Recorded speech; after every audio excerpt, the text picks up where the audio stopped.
열왕기하 3장 9절부터 25절 말씀을 오늘 나눠보겠습니다. 여호와의 말씀이 그에게 있도다. 오늘 그림을 보면은 개천을 많이 봐라 이런 얘기가 나오죠. 열왕기하에 있는 이 말씀에는 무슨 말씀이 나올까? 제가 먼저 지도를 여러분에게 보여드리겠습니다.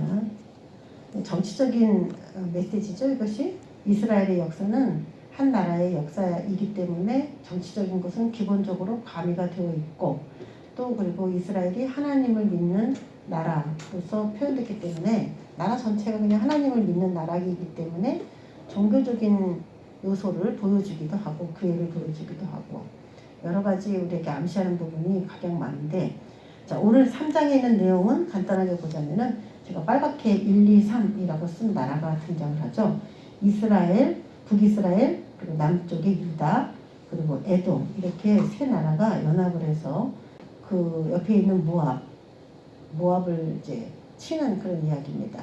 배경은 1절부터 소개가 되어 있는데, 그 모압 왕이 북이스라엘에게 조공을 바치면서 그렇게 속국으로 조공을 바친다 그러면 이제 거의 속국이에요. 그래서 나라는 별도로 분리되어서 생활을 하지만 조공을 바치면은 내가 당신의 종입니다 하면서 그 밑으로 이렇게 들어간 거거든요.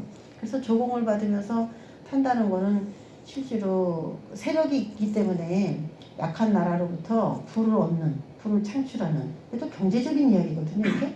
그래서 이게 옛날부터 이 강대국들은 계속 약소국을 통하여서 더 커질 수밖에 없고, 약소국들은 가뭄이드나 기근이드나 그 일정량을 바쳐야 되기 때문에 그들은 날로 더 어려워지는 것이죠. 지금도 이제 기근이나 지진이나 여러 가지 화산이 또 터졌어요. 지금 환태평양 브레골이 거기에서 너무나 위험 요소가 많이 감지되고 있는데, 올해는 코로나도 코로나지만은 실제로 필리핀이 화산이 터지면서 우리가 그렇게 하나님께서 말씀하셨던 출애굽이 시작이 되면서 그게 시작이 아니라 계속 연속적으로 지금 지진이나 화산 같은 게 막 터지고 있습니다. 그런데 지금 제일 위협스러운 게 후지산이 지금 위험해졌다라고 하는 소식들이 나오기 시작하는 것이죠. 그렇게 되게 되면은 일본의 많은 인구들이 어디로 피난을 가야 되는 그런 상황인데, 지금 7일 날에 후지산에 눈이 왔거든요. 원래 그렇게 온대요.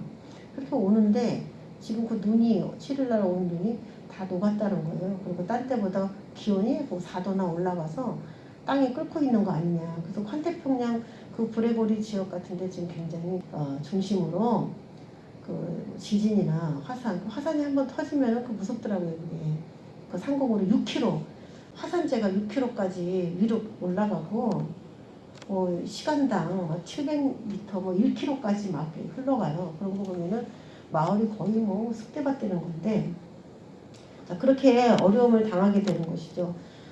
그렇게 되면 정말 한국으로 이 사람들이 도망오지 않을까 이런 생각을 들게 되는데, 자, 앞으로 이제 전 세계가 어떻게 돌아갈지 진짜 아무도 모르는 그런 상황이고, 어제는 싱가포르 같은 그런 나라 같은 데서는 인구가 굉장히 작은데 코로나가 1600명 그렇게 걸렸다는데, 그렇게 되면은 인구가 우리 서울 인구보다 조금 더 많다는데, 그럼 나라가 자꾸 코로나 걸려서 사람이 죽으면은 잘못하면은 그냥 나라가 없어질 수도 있어요.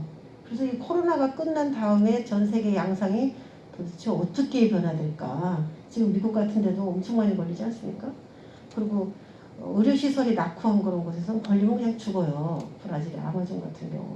그런 경우에는 지금은 땅덩어리도 크고 국민들도 많고 부를 자랑하고 그렇게 살았다 할지라도, 이 코로나와 화산과 이 지진, 이 양상이 앞으로 어떻게 전 세계를 주도해 나가느냐에 따라 이제 강대국과 약소국이 진짜 하나님 말씀하신 대로 이 천지길벽이 일어나게 생겼어요.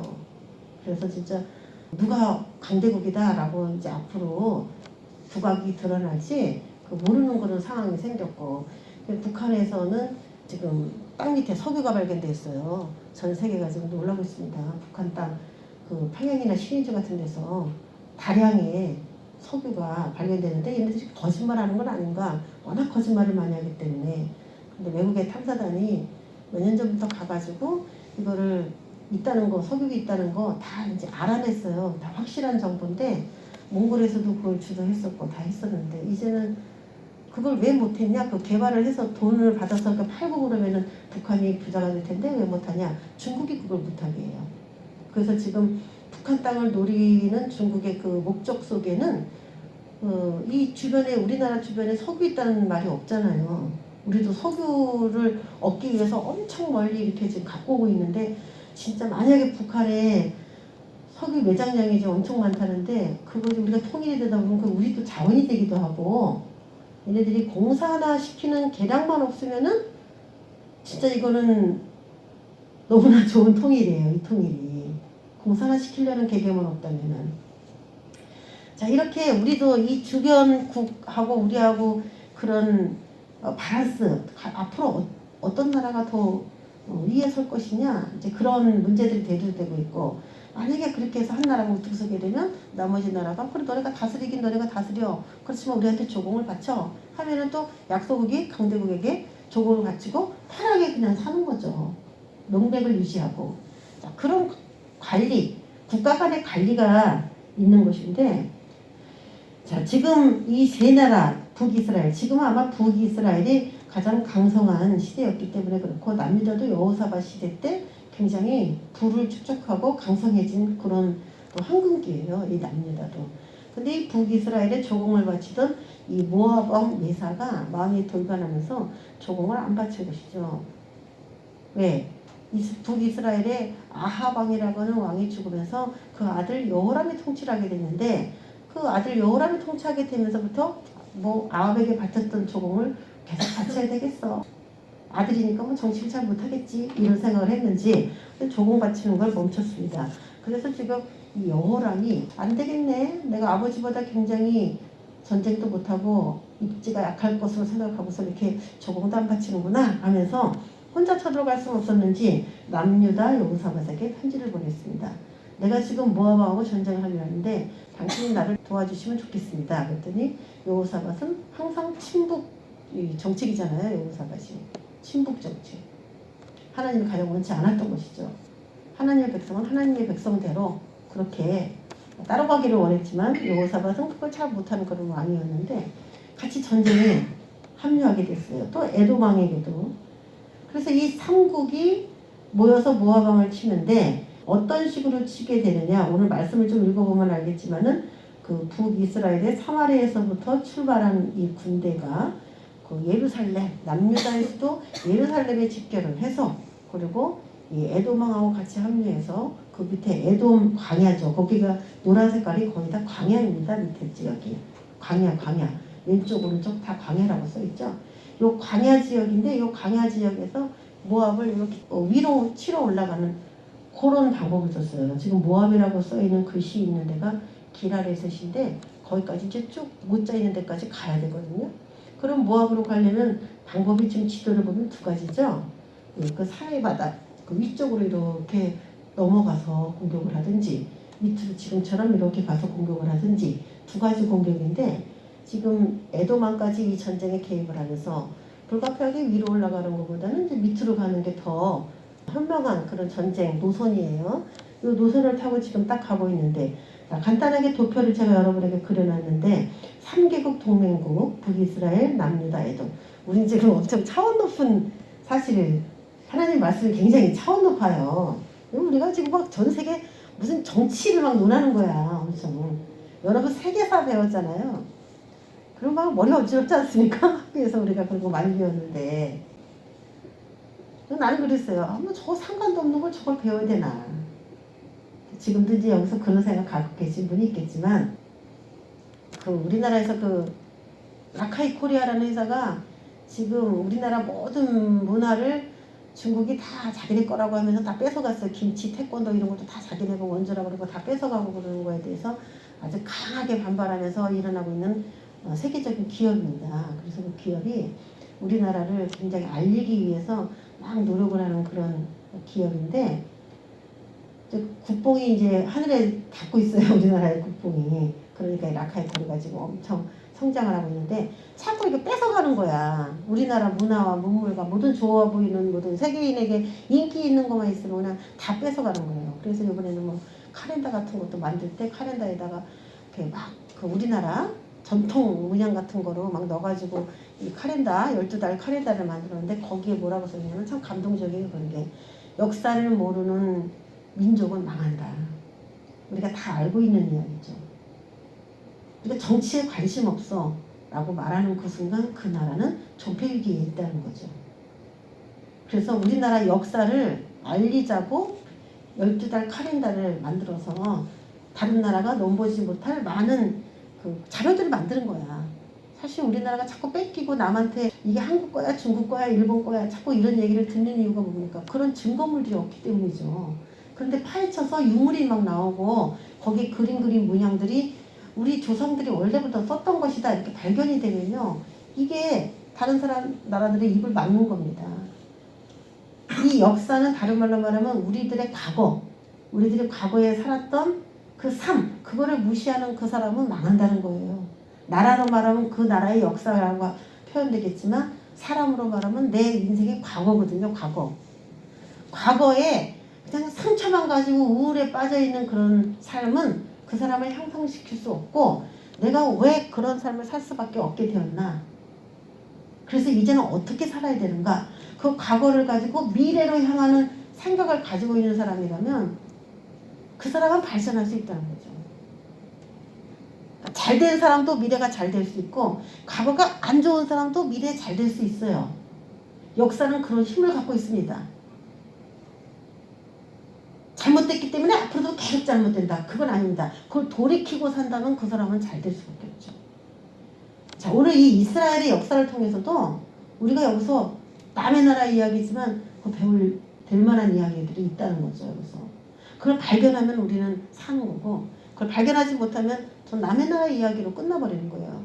이게 우리나라 이야기로도 이렇게 또 적용이 됐으면 참 좋겠고 우리 생활에도 적용이 돼야 되는데 이 3개국 전쟁하게 됐습니다. 왜 전쟁하게 됐느냐? 이유는 배반이죠. 배반. 조공을 안 바쳤다라는 것이죠. 자, 그래서 우리가 오늘 읽었던 9절의 이야기가 이제 시작이 되는 겁니다. 이스라엘 왕과 유다 왕과 에돔 왕이 가더니 길을 둘러간 지 7일에 군사와 따라가는 가축을 먹일 물이 없었다라고 얘기를 합니다. 여기서 길을 둘러간 지 7일이 되었다. 이 둘러간 지 이게 무슨 의미냐면은 히브리어 원어에는 사바브라고 하는 원어를 사용했어요. 이건 배회입니다. 헤맸다는 거예요. 그래서 실제로 7일까지 막 걸릴 이유가 없는데 거기를 이렇게 헤매 다녔다는 거예요. 7일이 됐어요. 그래서 작전상 지금 초기부터 미스가 생겼습니다. 우리도 이제 무슨 일을 하려고 하다가 작전상 미스가 될 수 있죠. 직진을 해야 되는데 계속 그 자리를 둘 수도 있습니다. 그래서 어떻게 됐냐. 가축을 먹일 물이 없고 군인들도 먹을 물이 없어요. 그렇게 되면 어떻게 되느냐.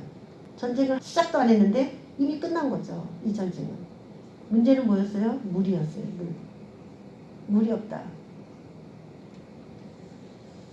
자, 이럴 때 우리 인생에 내가 앞으로 직진하고자 원하는데 직진이 되지 않고 길이 막혀서 계속 그 자리를 뱅뱅뱅뱅 도는 것 같다. 그렇게 된다면은 그 다음엔 어떻게 되냐. 이만한 군대가 3개국의 군대가 지금 만약에 이 이야기를 모압 왕이 듣고 군대를 소집해서 이 세 나라를 친다면 반드시 패하게 되겠죠. 세 국가의 그 흥망성쇠가 지금 여기 달려있는 것인데 여호사밧이 그때 한 제안을 합니다. 11절에 여호사밧은 믿음이 아주 훌륭한 왕입니다. 항상 하나님께 묻고 행동했던 그런 왕입니다. 그러면 원래 이건 누가 물어야 되냐면은 여호람 왕이 먼저 제안을 해야 되는 일인데 여호람은 아버지 아합의 영향을 받아서 그렇게 영적으로 살지 못한 사람이에요. 그래서 오늘 이 전쟁의 이 전쟁은 결국 승리하게 되는데 이 전쟁의 승리를 가져다 주는데 가장 핵심적인 사람은 남유다 왕 여호사밧이 되는 것입니다. 이 여호사밧이 없었으면 이 전쟁은 그냥 시작도 해보기 전에 패한 전쟁이다. 이렇게 기록이 될 만한 전쟁이에요. 자, 이길 수 있는 이유가 뭐였습니까? 우리가 여호와께 물을 만한 여호와의 선지자가 여기 없느냐? 자, 오늘 이 표현입니다. 여호와께 물을 만한 여호와의 선지자가 여기 없느냐? 예, 선지자는 지금 이 시대에 엄청 많아요. 북이스라엘에도 많고 남유다에도 많아요. 근데 지금 7일을 길을 방황했다고 하는 거 보면은 이 밑에 광야 지역을 지금 돌고 있다는 얘기인데, 이 광야 지역에 지금 무슨 가까운 곳에 선지자가 누가 있는지 찾아내야 되는 건데, 신기하죠? 저는 이게 이해가 안 돼요. 왜 하필이면 그 엘리사가 그 밑에 지역에 있게 되었는지 참 그게 아이러니해요. 이스라엘 왕이 슬프다. 여호와께서 이 세 왕을 불러 모아 모압의 손에 넘기려 하시는도다. 여호람 왕은 결국 이런 얘기밖에 못해요. 여호와께서 우리를 저 적군의 손에 넘기려는구나. 슬프다. 이 얘기가 이제 여호람 왕이 한 이야기예요. 그랬을 때 여호사밧이 슬픈 게 아니고 여호와께 물을 여호와의 선지자를 먼저 찾아봅시다라는 거예요. 자, 두 사람의 믿음이 극명하게 대조를 하고 있죠. 현재 상황에 이르는 그 상황은 정말 슬프답니다. 슬프다. 슬픈 상황이에요. 다 죽게 생겼어. 근데 신기해. 자기가 여호와를 믿지도 않으면서 잘 믿지도 않으면서 여호와께서 이 세 왕을 불러 모아 모압의 손에 넘기려 하시는도다고 여호와가 이 일을 주도하고 있다라고 또 그렇게 해. 이게 뭐냐면 지금 신에 대한 혼동입니다. 이 사람이. 아합을 통해서 바알 신에 대한 영향을 엄청 많이 받았는데 무슨 일이 생기면 이 여호와 이름을 맹세하고 이래요, 이들이. 그러니까 지금 이 사람들은 하나님이 주도하는 일인지 바알이 주도하는 일인지 그런 거를 구별을 못하고 그냥 자기는 하나님의 백성이다 이렇게 생각하는 사람이 바로 여호람이에요. 자기는 하나님의 백성이라는 거야. 확실하게. 이거는 확실하다. 자, 위기 상황이 왔다. 참 신앙은 무엇이냐? 여호와께 물을 만한 여호와의 선지자를 찾는 겁니다. 자, 우리도 이게 중요해요. 선지자는 많아요. 많은데 여호와의 선지자가 있어야 되는 것입니다. 여호와의 선지자. 교회 안에 선지자가 있으니까 그 사람이 여호와의 대답을 잘 해주겠지 이렇게 생각하기 쉽지만 실제로 북이스라엘이나 남유다는 다 교회라고 했어요. 다 교회예요. 전체 교회 가운데 여호와의 선지자를 찾는 것이 그 당시의 포인트예요.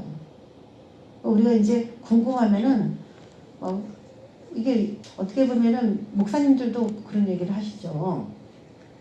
무당한테 묻는 거나 똑같다. 그러니까 이거는 하지 말아야 된다. 이런 사고를 갖고 계시는 분이 꽤 많죠. 우리나라 종교 안에서 지금 그래요. 무당에게나 물어보는 거지 교회에서도 물어봐? 뭐 이런 식으로. 근데 원래는 이게 하나님의 것이었어요. 원래는 중국이 뺏어간 것처럼 이 무당이 뺏어가는 거고 무당도 그럼 얘기를 할 수 있냐? 하죠. 걔네들도.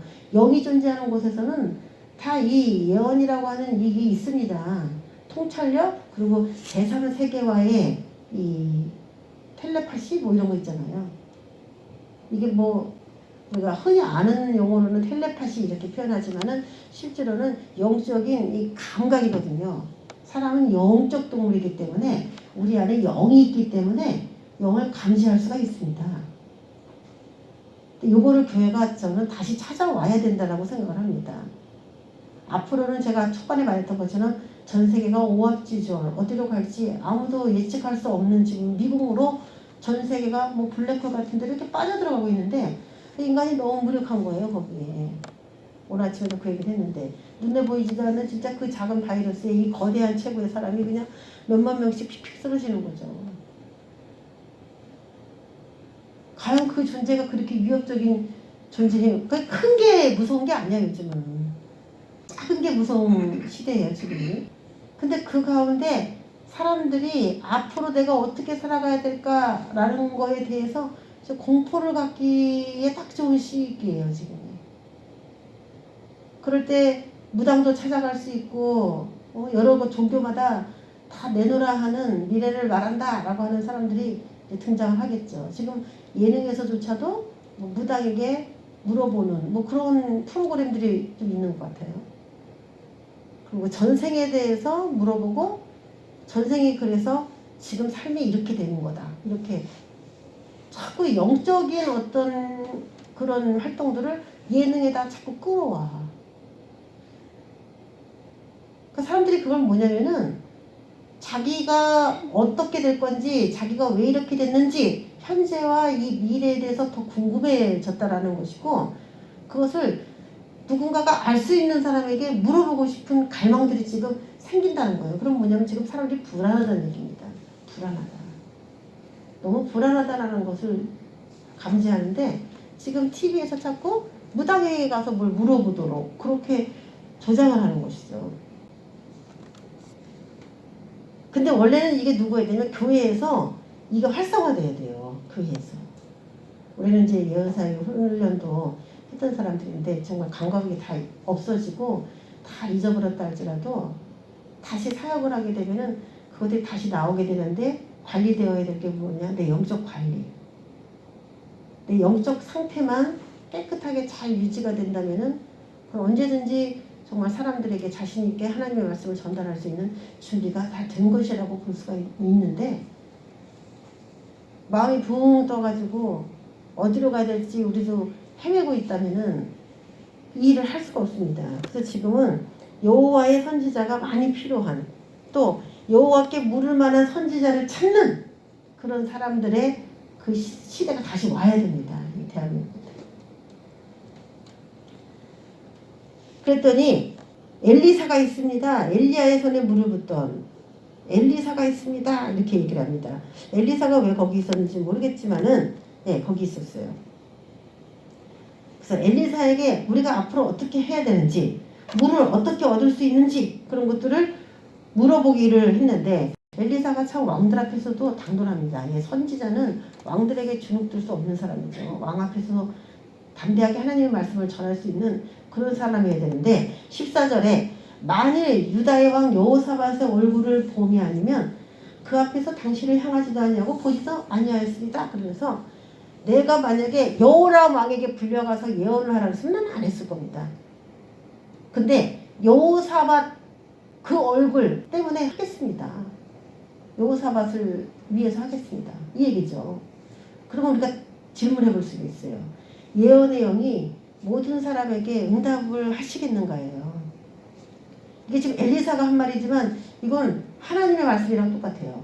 엘리사는 자기가 말할 수 있는 주도권이 없어요. 하나님이 말하라 그러면 말하는 사람이거든요. 근데 엘리사가 여호람이나 에돔 왕을 위해서는 예언하고 싶지 않다는 거예요. 그건 뭐냐면 하나님이 그들에게 하나님의 말씀을 전하고 싶지 않을 만큼 하나님과의 소통이 끊어진 것을 말하고 또 하나님 말해도 안 들어요. 이들은 무시당해요. 그 여러 번 그런 일이 있었기 때문에 말하기 싫다는 거죠. 우리도 내 얘기를 안 들으면 말하기 싫잖아요. 말해도 듣지도 않으면 말 안 합니다. 하기도 싫어해요. 하나님도 그렇다는 거예요. 그래서 우리가 정말 여호와의 선지자로부터 진실된 예언을 들으려면 선지자도 중요하지만 예언의 영이신 그 성령님이 내게 응답하실 때 내가 아멘 하면서 행동했던 그런 과거들, 그런 현재들이 준비가 되어 있어야 돼요. 말씀하시는 거에 대한 두려움을 갖고 있느냐? 그런 사람에게 응답이 잘 온다 이거예요. 하나님은 모든 사람에게 말씀하고 싶어 하시죠. 교회 안에 있는 다 내 백성이잖아요. 다 내 백성인데 왜 여호람이나 그런 사람한테 왜 말 안 해? 한 왕인데 북이스라엘 교회의 왕인데 왜 말하기 싫어해요? 평상시에는 바알신 섬기고 살면서 어려울 때만 하나님한테 도와달라고 하면은 그게 되겠느냐? 이건데요. 우리가 친구를 참 잘 새겨야 되는데 믿는 사람 때문에 잘 믿는 그 사람 때문에 옆에 있는 그런 사람에게도 하나님이 역사를 할 수가 있다라고 하는 결론이 나오죠. 자, 시편 55편 22절에 보면은 과연 이 말이 맞는 거 보겠습니다. 의인의 요동함을 영원히 허락하지 아니하시리로다. 의인이 어떻게 될지 몰라서 갈팡질팡한다면 하나님이 그걸 허락하겠느냐 이거예요. 이렇게 해 라고 그 요동을 멈출 수 있는 하나님의 방법을 준다는 거죠.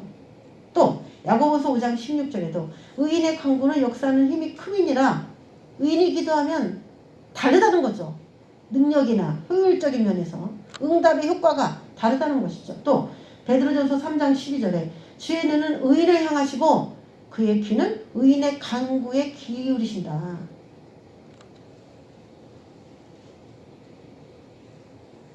하나님 보시기에 옳은 사람, 이게 의인이에요. 지금 우리가 예수 그리스도를 구세주로 영접한 거, 여기서부터 의인의 시작이에요.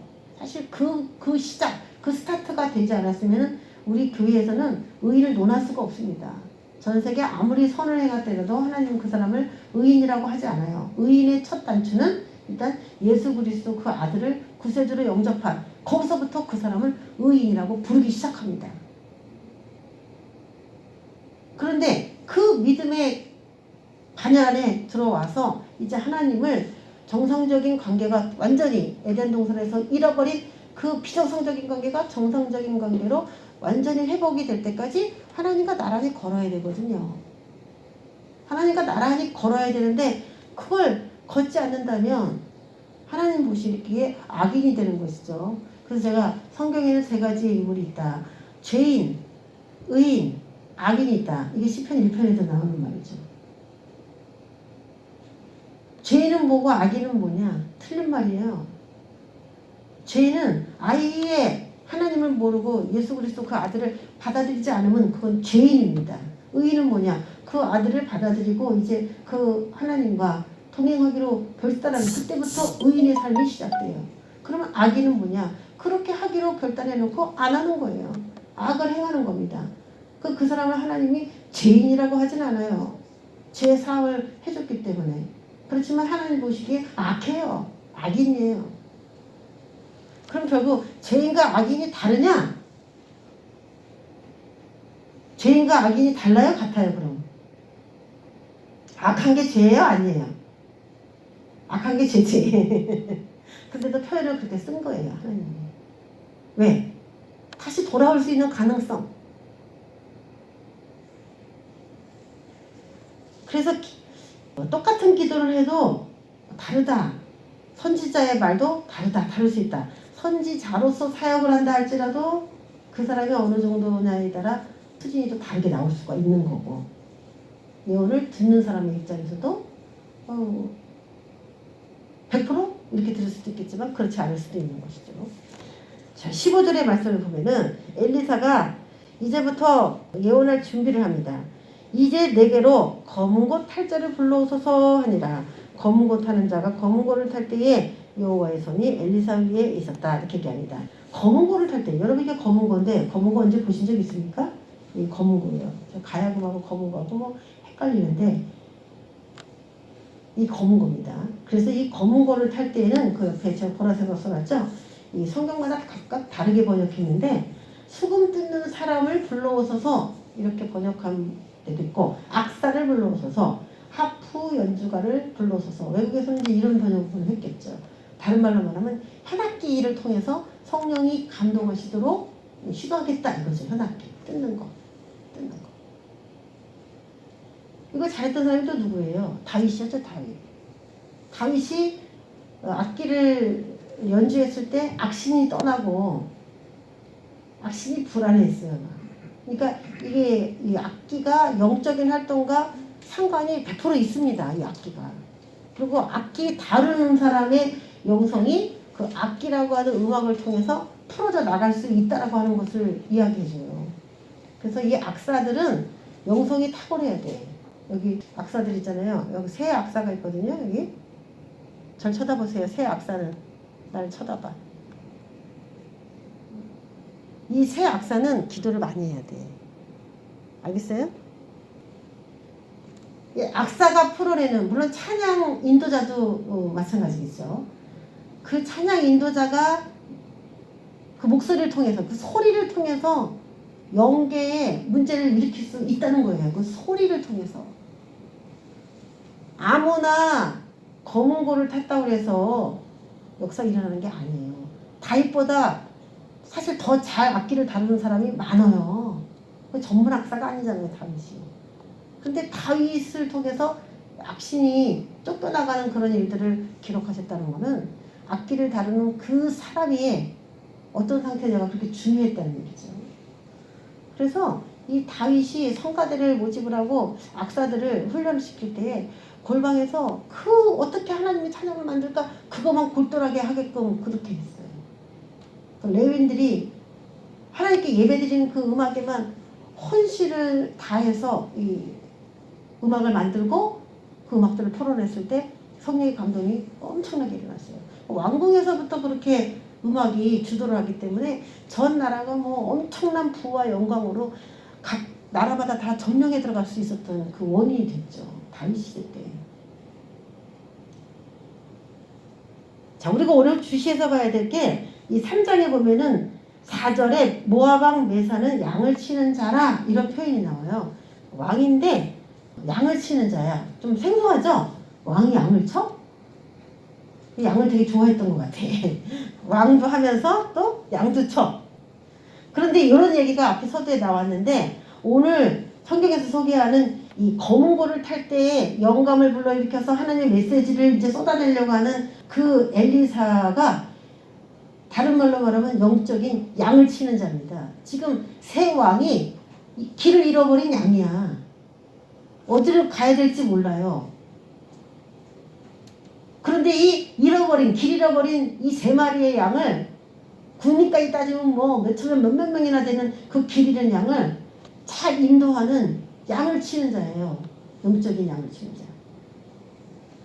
자, 모압 왕 메사는 양을 치는 자였지만 자신의 그 민족이라고 하는 그 양떼들을 자기가 위임해서 맡았지만 조공을 바치지 않는 이유로 모압이 멸망하게 될 수밖에 없는 그 사태를 유발했어요. 모압 왕 메사는 양 치는 자지만 양을 잘 못 쳤습니다. 결과적으로 전쟁에 패배했기 때문에. 그렇지만 엘리사는 하나님께 훈련된 훌륭한 영적인 양을 치는 자였어요. 여러분, 왕이 중요한 게 아니라 왕 밑에서 사역을 하는 엘리사가 그 나라를 다시 일으키는 엄청난 역할을 했어요. 이때 나라는 망했어요. 이미. 새 왕은 망한 거예요. 교회의 필요성이 정말 위태로울 때 왕이 엉뚱한 길로 가면서 나라를 다 파산시키려고 할 때 이 엘리사 교회는 그 일들을 너무 잘 감당한 정말 탁월한 교회예요. 엘리사가 주축으로 된 그 교회. 지금 이 정권도 여호람 같아요. 누구랑 연합을 해서 누구랑 싸워야 될지 잘 몰라요. 우리가 지난 시간에 통일에 대해서 얘기를 했는데 이번 주는 계속 종전선언에 대해서 뉴스가 계속 나왔죠. 김여정이가 오케이, 너 종전선언 얘기한 거 베리베리 굿이다 하면서 다시 폭파해버린 남북대화 다시. 그리고 뭐 자기가 다 폭파해버리고서 또 컨테이너를 지어라 사람들은 또 막 그래요. 다 폭파해버리고서 또 짓냐? 또 져주냐? 우리나라 돈으로 컨테이너를 지어서 거기서 회담해라. 남북회담. 이런 얘기까지 할 정도로. 그래서 우리가 그런 일이 주도되는 거는 하나님께서 지금 통일하기 위해서 잠깐은 사용할 수 있지만 그들의 그 통일이 하나님 손 안에서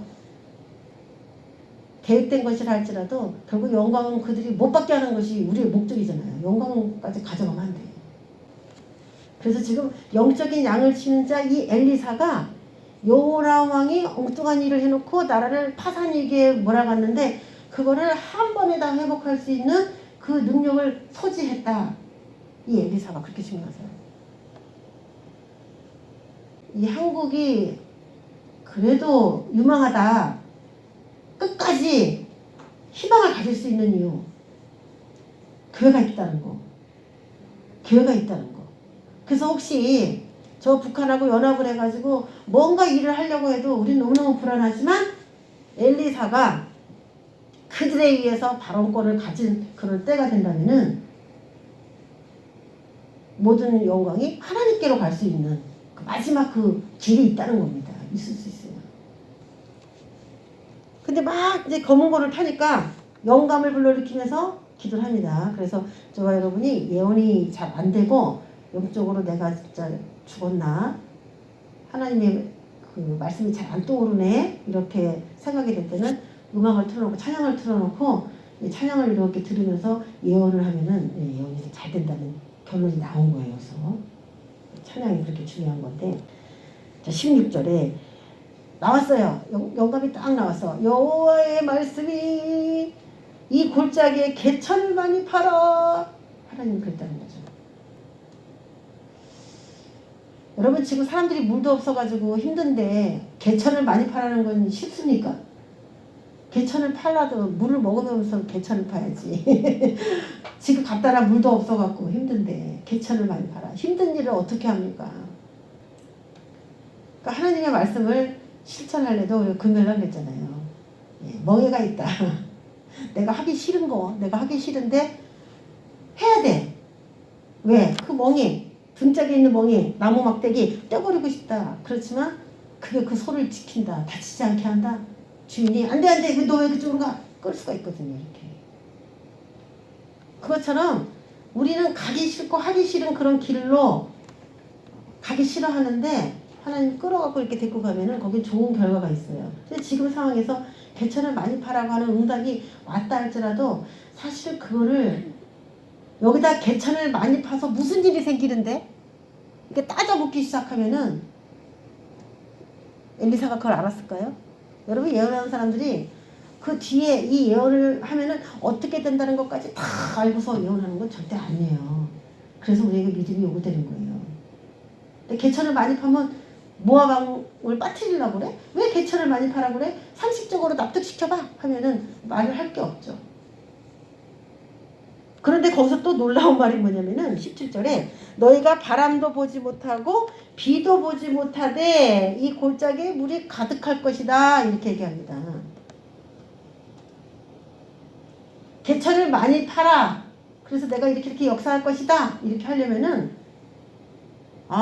뭔가 비가 올래나? 뭐 이렇게 생각을 하면서 그래서 물을 주실래나 보다. 그 비를 담기 위해서 뭐 그렇게 생각할 수 있는데 바람도 보지 못하고 비도 보지 못하는데 이 골짜기에 물이 가득해진대요. 그러니까 많이 팔 때까지 다 팔 때까지는 어때요? 속수무책이라는 얘기죠. 한마디로 다 팔 때까지는 물이 많이 생길 만한 징조가 전혀 없는 가운데 그래도 믿음으로 계속 팔아 이런 말이에요. 이게 보이는 걸 의지한다면 끝까지 못 판다 이거죠. 안 보이는데 그냥 팔아 이거죠. 안 보이는데 그냥 팔아.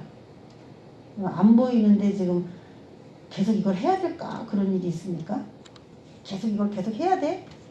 징조가 보이지도 않는데 이게 무슨 희망이 있는 일일까?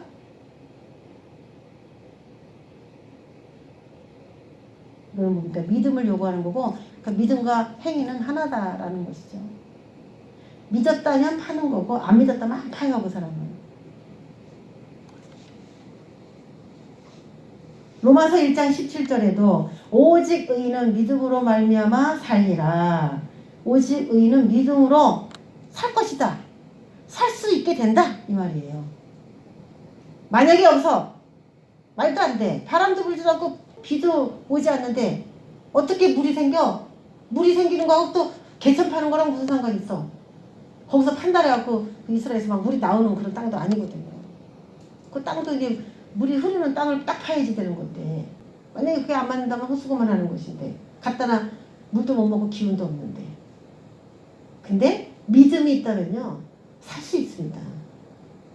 살 것이다. 그러면서 확신을 줍니다. 17절에 너희가 너희 가축이 마시리라. 너희와 너희 가축이 마시게 될 거고 그러니까 그 희망을 가지고 얼른 파라는 거야. 마실 수 있다는 그거 가지고. 또 18절에 뭐라고 얘기하냐면요. 모압 사람도 당신의 손에 넘기시리니 라고 하는 정답 두 가지를 딱 줍니다. 물만 주는 게 아니고 모압 사람과 전쟁을 해서 이길 수 있다 라고 하는 아주 승전고의 소식까지 딱 안겨줬어요. 그러면서 사람들이 안 믿겠죠? 개천을 파갖고 무슨 물이 생기겠어? 안 믿겠죠? 그랬더니 18절에 이것은 여호와께서 보시기에 작은 일이라 이렇게 얘기합니다. 우리가 생각할 땐 우리 앞에 우리 다 죽게 생긴 우리는 망해봤자 한 가정이고 한 사람이고 뭐 그런 문제를 우리 논하고 사는 사람이지만 지금 이 상황은 한 나라의 존폐 위기를 논하는 상황이거든요. 세 나라, 한 나라 보호하기 위해서 지금 3개국이기 때문에 엄청난 이 대국이 지금 큰일 날 수도 있는 이런 상황이에요. 그런데 이것은 꼭 해야 될까 말아야 될까 막 고민하고 있는 이들에게 여호와께서 보시기에 이거 작은 일이다. 3개국 아주 약해 빠져 있는 지금 시들어버린 이 3개국을 다시 일으키고 전쟁에 승리하게 하는 이것은 지금으로 보면 완전 불가능인데 이거 여호와 보시기에 작은 일이다. 우리 여호와의 관점으로 말을 해야 돼. 나는 그런 생각이 들어요. 엘리사가 이런 말을 할 때 안 떨렸을까? 이런 생각을 종종 해봐요. 만약에 개천을 팔아서 물이 안 나오면 나는 어떡하다는 건가. 3개국의 왕이 내 주리를 들고 나를 죽일 텐데, 그리고 또 내가 속해 있는 나라도 망할 텐데, 뭐 여러 가지. 자기 입술 하나에 엄청난 많은 것들이 달렸다고 생각할 때 이게 쉬운 일이 아니거든요. 그런데도 당당하게 외칠 수 있는 이 배짱이 참 영적 배짱이죠. 이것은 여호와께서 보시기에 작은 일이다. 이렇게 선언을 했어요. 그랬더니 사람들이 열심히 팠어요. 결과 기적이 일어났죠. 기적. 20절 아침이 되어 소재 드릴 때에 물이 에돔 쪽에서부터 흘러와 그 땅에 가득하였더라. 에돔 쪽에서부터 물이 흘러와서 가득했다. 여러분 이게 말이 되는 얘기인지, 에돔은 어떤 땅이냐면요, 바위와 돌멩이로 이루어진 땅이에요. 에서가 주인인 땅이거든요. 여기 에돔이. 그래서 야곱은 가나안 땅을 얻고 에서는 세일산으로 가서 자기 나라를 건축하고, 그 에서의 후손을 에돔이다 이렇게 불렀고, 그 지역이 이 사해바다 밑에 거기 지역이에요. 다. 그래서 아주 좋은 적각골이 흐르는 땅은 야곱이 가져간 거고, 바위나 돌덩어리로 이루어진 그 척박한 땅을 에서가 가져간 거예요. 당연하게 그게 정상이겠죠. 하나님께 축복받은 사람은 좋은 땅을 가져가는 거고, 그 장자의 권리를 뺏겨버린 그런 사람들, 세상의 눈이어도 세상 욕심만 쫓아가다가 결국 그 사람이 퇴각해서 물러간 땅은 좋은 땅이 될 수가 없는데, 물이 어디서 흘러나왔냐? 에돔 쪽에서부터 흘러왔어요. 그래서 우리의 도움이 우리가 상상하지 못한 곳에서 올 수 있다라고 하는 말씀입니다. 이 말씀. 우리가 물이 어디서 흘러나올까 하고 여기를 막 쳐다보고 있는 우리 시선이 지금 이쪽에만 막 고정돼서 막 쳐다보고 있을 수 있어요. 지금 현재 이쪽에서 물이 나오겠지. 나의 도움이 그쪽에서 올 거야. 하나님이 그쪽을 열어서 물을 터치실 거야. 우리의 모든 기대가 쳐다보고 있는 곳이 있단 말이에요. 근데 오늘 방법을 보면은 정반대에서 전혀 물고가 터지지 않을 것 같은 곳에서 물고가 확 터져갖고 지금 나오고 있는. 또 하나, 나는 사방을 둘러봐도 나를 도와줄 사람이 없다. 그런 사람도 가능하다는 얘기죠. 누가 도울 수 있는 가능함이 있다는 거죠. 사람의 이름 모르는 겁니다. 자, 물이 나왔어요. 그래서 물을 먹어. 물을 먹으면 돼. 그런데 모압하고는 어떻게 이기느냐? 전쟁에도 하나님이 개입을 하게 시작했어요. 이게 다 여호사밧 왕이 하나님을 잘 섬긴 거에 대한 결과죠. 여호사밧 같은 좋은 왕이, 좋은 친구가 우리 주변에 있는 건 굉장히 중요한 거예요. 자, 물이 쫙 흘러내려왔는데 22절에 아침에 모압 사람이 일찍 일어나서 해가 물에 비침으로 맞은편 물이 붉어 피와 같음을 보고, 개천을 많이 파갖고 물이 쭉 이렇게 흘러내려왔는데 여기 해가 딱 비치니까요, 멀리서 보니까 피가 그냥 잔뜩 흘러내리는 걸로 보이는 거야. 우리가 믿음으로 했을 때 왜 저 적군들이 패할까? 우리는 생각 못하죠. 우리가 믿음으로 행한 그 결과는 적군들이 스스로 자기네들이 뭔가 착각 현상을 일으킨다는 거. 그래서 어떻게 이길지 우리가 계산 미리 안 해도 되는 거예요. 기도하고 사는 사람은 어떻게 내가 이기고 어떻게 저들이 질까, 이런 것들을 미리 계산할 필요가 없습니다. 그리고 그들이 뭐냐면, 어머, 자기네들끼리 싸우다가 죽었나 봐 이렇게 생각했어요. 이는 피라. 틀림없이 저 왕들이 싸워 서로 죽인 것이로다. 모압 사람들아, 이제 노력하러 가자. 그리고 무기를 들고 가지 않고 노략물을 취하러 맨몸으로 뛰어갔나 봐. 그 무장해제가 돼버린 거죠. 무장해제. 하나님이 이렇게 멋있는 역사를 한방 탁 우리나라에도 우리 삶에도 일으켜 주셨으면 너무 감사하겠네. 그쵸? 그래서 우리는 기대해놓고 기도해놓고 의심하지 않아도 돼요. 어떻게 내가 승리할까? 어떻게 그런 기적이 일어날까? 어떻게 저들이 패할까?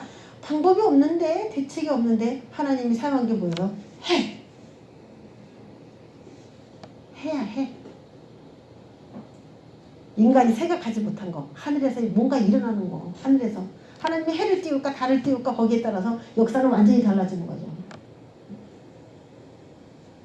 이는 피라, 물을 피라고 했기 때문에, 그럼 어떻게 해서 이 물이 피처럼 그렇게 보였을까? 그랬더니 해가 비쳐서 피처럼 보인 것도 있는데, 이 골짜기가 지금으로 말하면 와디 엘 헤사 골짜기래요. 그런데 이 골짜기는 붉은 사석이 깔려 있어서 붉게 보일 수 있다는 거예요. 근데 거기 물이 막 흐르니까, 그것도 해가 또 이렇게 비치니까 이게 완전히 진짜 100% 피처럼 보일 수밖에 없는 상황이 딱 연출된 거죠. 그래서 하나님은 어디서 무슨 일을 행하실지, 그 왕들이 거기 딱 그 땅에 가서 물이 없어, 말라 죽게 생겼어, 그럴 일이 생길지를 몇천 년 전에 어떻게 아시고 거기다가 이 붉은 사석을 깔아놨는지 예측할 수는 없습니다만은, 하나님은 모든 만물의 주인이시기 때문에 우리가 살아가는 모든 삶에서 생각하지 못한 변수들을 계속 만들어내면서 역사하실 수 있는 하나님이시라는 거예요. 상식을 벗어나서 일하실 수 있는 하나님이라는 거예요. 자, 결과에 한번 볼까요? 전쟁의 승리 어떻게 이루어졌을까? 하나님의 말씀을 전한 엘리사. 맨 처음엔 또 뭐가 하나가 더 붙으면 좋을까요? 하나님께 물어보자. 여호와의 선지자가 어딨냐? 찾았던 여호사밧. 그 여호사밧 왕의 선택. 그게 이제 우리의 선택이라는 거예요. 어려운 일이 생기고 앞이 캄캄하고 다 죽게 생겼다 할지라도 포기하지 말고, 슬프다, 우리가 여기서 죽게 생겼도다, 여호와께서 우리 다 죽게 생겼도다, 여호라방처럼 그렇게 입방정 떨지 말고 여호와께 물을 만한 선지자를 찾자. 하나님은 결국요, 하나님께 묻기를 원하는 자에게는 살려주시기를 원하는 자비한 하나님이라는 거예요. 그리고 하나님의 말씀을 전한 엘리사가 있었다는 거. 또 하나님의 말씀에 순종한 삼국의 왕들에 의해서 이 모든 말씀들이 성취가 됐습니다. 말씀을 이루시기 위해 사용하신 것들, 골짜기 물, 골짜기에 있는 물, 그리고 해, 이거예요. 물은 사람이 만들어서 파고, 해는 누가 띄우고? 하나님이 띄우고. 구원은 하나님 혼자 하실 수가 없습니다. 우리의 순종 여부에 따라서 그분의 승리도 같이 달려있다고 봅니다. 그래서 저는 구원이 하나님이 100%냐 이렇게 말하는 거에 대해서는 그럴 수 없다라고 보는 취지예요. 하나님이 100%다라고 말할 수 있는 그 이유 중에 하나를 들어라 그러면은, 하나님이 개천을 많이 팔아라고 말을 안 해주셨으면은 인간은 이 승리를 얻어올 수 없기 때문에, 개천을 많이 판 인간의 수고보다는 개천을 많이 파라고 하는 하나님의 메시지가 더 크기 때문에 하나님의 구원이 전적이다 이렇게 표현을 해드릴 수 있죠. 근데 또 그렇게 자꾸 말하다 보니까 우리는 아무것도 안 해도 되는 것처럼 자꾸 너무 작아지는 거예요. 우리의 행동, 우리의 실천이 너무 참 작아지는 안타까움이 있어요. 결국 군인들이 개천을 많이 팠지 않았으면은, 개천을 파지 않았으면 이 결과가 왔을까? 오지 않았다는 거죠, 이 구원은. 그러니까 하나님이 100% 전적인 구원의 핵심이시지만, 인간이 거기에 1%의 그 믿음의 실천을 행하지 않았다면 이 구원은 없는 거였잖아요. 그런 거 보면 인간은 1%의 그 구원의 도구가 된다 할지라도, 그것밖에 안 되는 인간이라 할지라도 인간의 실천은 구원에 있어서 절대적으로 중요하다는 얘기를 하고 있는 거 아닙니까? 프로테인 딱을 따지자면 아주 미세한 프로테인이지만은 그거조차도 구원에서 빼놓으면 안 된다. 저는 그렇게 보는 거예요. 전체적으로 이건 구원이거든요. 이 내용이. 그래서 구원은 하나님과 인간이 서로 협력해야 이루어지는 것이지만, 전적인 공로는 하나님께로 있는 것이죠. 그렇게 이야기를 해야 옳다라고 저는 봅니다. 자, 우리가 하나님의 말씀을 믿지 못하는 이유가 무엇일까요? 하나님의 논리가 상식적이지 않아서죠? 개천을 판단해서 전쟁에서 이겨? 그게 돼? 모압왕이 어떻게 져? 결국은 노력하러 왔다가 무장 해제되어 왔다가 무장으로 단단하게 무장된 군인들과 싸우다 보니까 진 거죠. 결국은 모압이 패배를 했습니다. 그래서 우리는 이성이 아닌 영성으로 하나님을 섬겨야 된다. 오늘도 내가 하나 더 이성적으로 많이 배우고 뭔가 더 많은 것들을 취득을 해서 하나님께 더 유리하게 그렇게 해야 되겠다 이런 생각보다는 영성을 기르는 것이 나라의 존폐 위기에 도움이 된다. 부흥할 수 있는 나라로 만들기 위해서 교회는 영성을 추구해야 된다. 그런 결론이 우리에게 필요합니다. 우리나라는 지금 교육열이 가장 높고 교육 수준도 굉장히 높아요. 그래서 이성이 굉장히 이 사회를 지배하고 있습니다. 우리가 많이 배우고 학벌이 좋고 다 좋은 것이지만 이성을 가진 세 나라의 왕들이 이 전쟁을 승리하게 할 수 있었냐 이거예요. 왕이 되려면 무식한 사람이 왕이 됐겠습니까?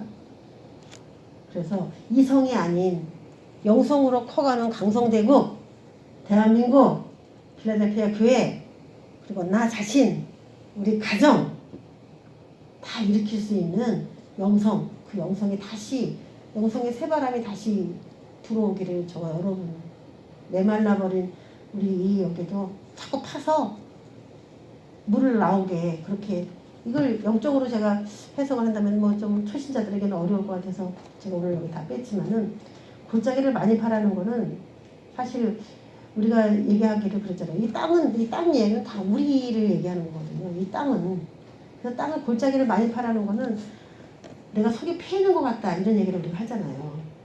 속이 패인다.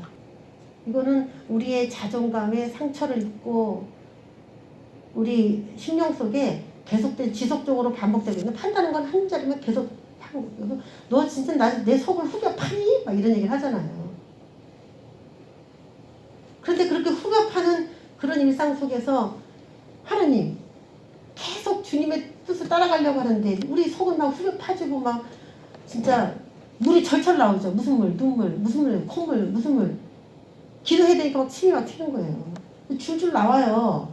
개천에서 그냥 물이 막 흐르듯이 메마른 우리 심령에 문제가 생기면서 에돔 땅 같은 우리 심령에서도 어려운 일이 생기면 물이 막 나옵니다. 강팍한 심령에서 물을 쏟아냅니다. 바위와 돌밖에 없는 그런 메마른 척박한 땅에서도 막 물이 나와요. 사람이 너무 어려운 일을 지속적으로 당하고 힘들면 그냥 무슨 누가 바람만 휙 불어도 눈물이 그냥 나는 거예요. 외국인들은 우리나라에 와서 맛있는 음식을 먹고 눈물을 흘리대. 왜 눈물이 나지? 왜 눈물이 나지? 그러면서 먹어요. 왜 그래요? 그거 너무 감격스러워서 나오는 눈물이야.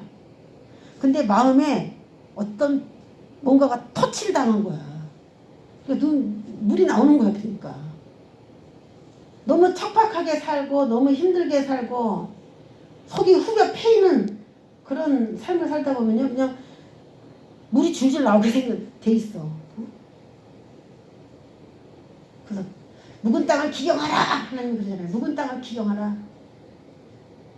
묵어서 딱딱해진 땅을 갈아엎는 거예요. 하나님이. 그런 방법이에요.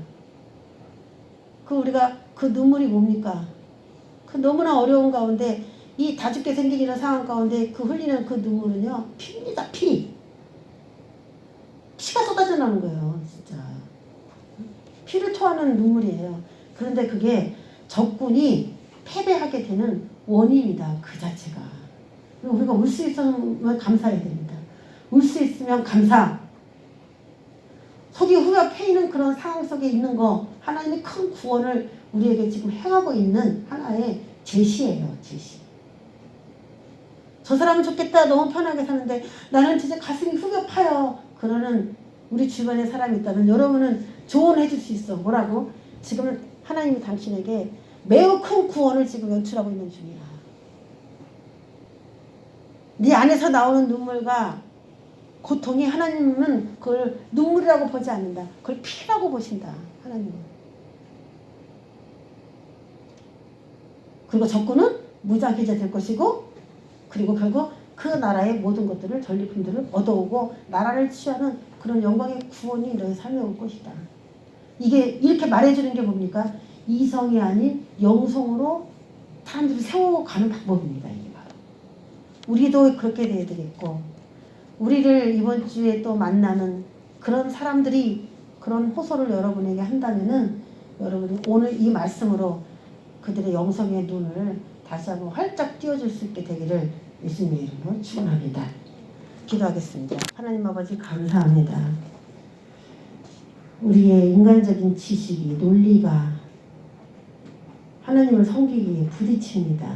어려움을 줍니다. 그렇지만 오늘 이 말씀을 통하여 하나님의 말씀이 우리의 이성보다 우선한다는, 말씀이 상식적이지 않아도 그것이 영성일 수 있다는 깨달음으로 또 한 주간에 어려움을 당한 그 누군가에게 이 말씀을 또 전할 수 있는 은혜가 되기를 원합니다. 영광을 받으시옵고 예수님의 이름으로 기도합니다.